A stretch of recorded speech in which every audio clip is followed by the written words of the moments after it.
क्यों हुआ अर्जुन और श्री कृष्ण में युद्ध। एक बार महर्षि गालव जब प्रातः काल सूर्य अर्घ्य प्रदान कर रहे थे, उनकी अंजलि में आकाश मार्ग में जाते हुए चित्रसेन गंधर्व की थूकी हुई पीक गिर गई। मुनि को इससे बड़ा क्रोध आया। वह उसे श्राप देना ही चाहते थे कि उन्हें अपने तपोनाश का ध्यान आ गया और वह रुक गए। उन्होंने जाकर भगवान श्री कृष्ण से फरियाद की।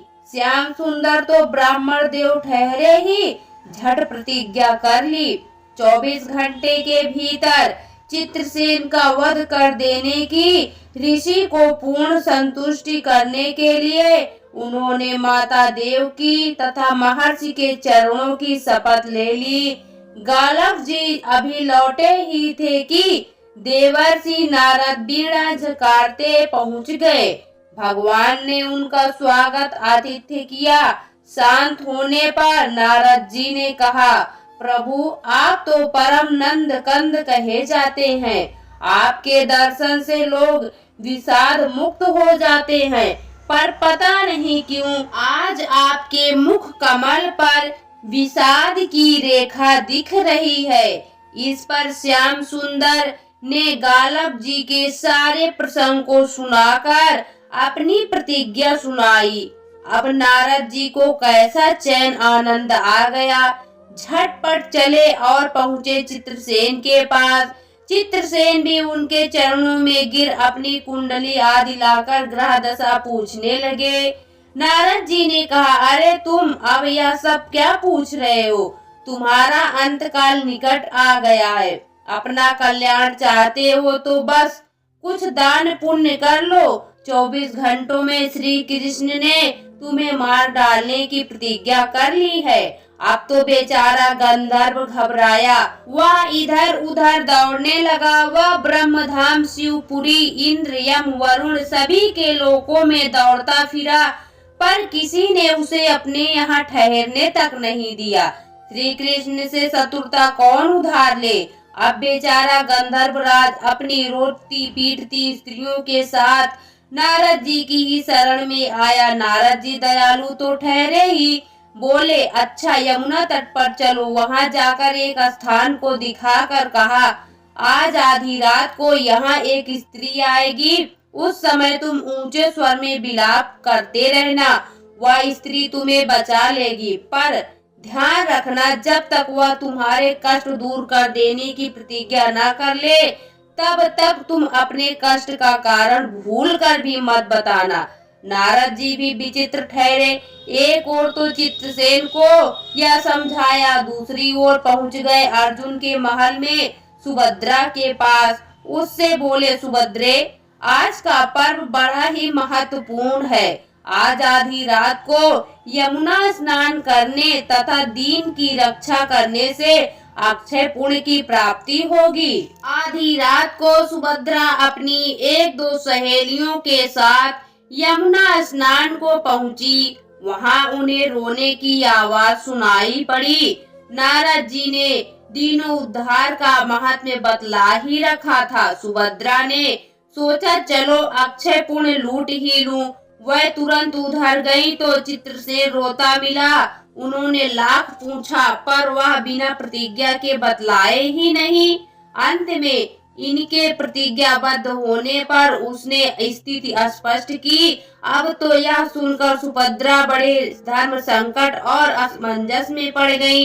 एक ओर कृष्ण की प्रतिज्ञा, वह भी ब्राह्मण के लिए, दूसरी ओर अपनी प्रतिज्ञा।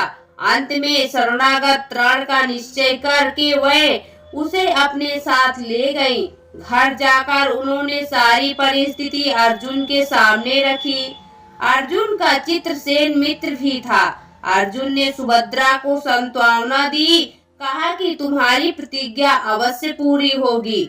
नारद जी ने इधर जब यह सब ठीक कर लिया तब द्वारिका पहुँचे और श्री कृष्ण से कह दिया कि महाराज अर्जुन ने चित्रसेन को आश्रय दे रखा है, इसलिए आप सोच विचार कर ही युद्ध के लिए चले। भगवान ने कहा, नारद जी एक बार आप मेरी ओर से अर्जुन को समझाकर लौटाने की चेष्टा करके तो देखिए। अब देवर्षि पुनः दौड़े हुए द्वारिका से इंद्रप्रस्थ पहुँचे। अर्जुन ने सब सुनकर साफ कह दिया, यद्यपि मैं सब प्रकार से श्री कृष्ण की ही शरण में हूँ और मेरे पास केवल उन्हीं का बल है, तथापि अब तो उनके दिए हुए उपदेश शास्त्र धर्म से कभी विमुख न होने की बात पर ही दृढ़ हूँ। मैं उनके बल पर ही अपनी प्रतिज्ञा की रक्षा करूँगा।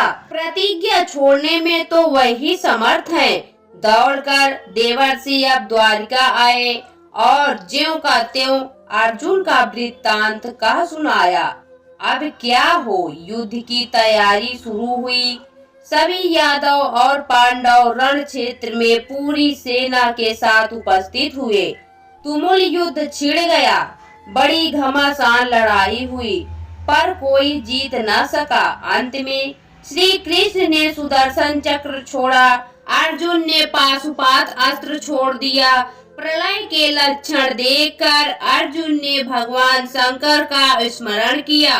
उन्होंने दोनों शस्त्रों को मनाया। फिर वह भक्त वत्सल भगवान श्री कृष्ण के पास पहुँचे और कहने लगे, प्रभु राम सदा सेवक रुचि राखी, वेद पुराण लोक सब राखी। भक्तों की बात के आगे अपनी प्रतिज्ञा को भूल जाना तो आपका सहज स्वभाव है। इसकी तो असंख्य आवृत्तियां हुई होंगी। अब तो इस लीला को यहीं समाप्त कीजिए।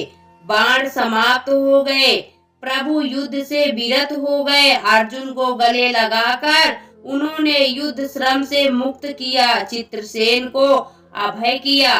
सब लोग धन्य धन्य कह उठे, पर गालव को यह बात अच्छी नहीं लगी।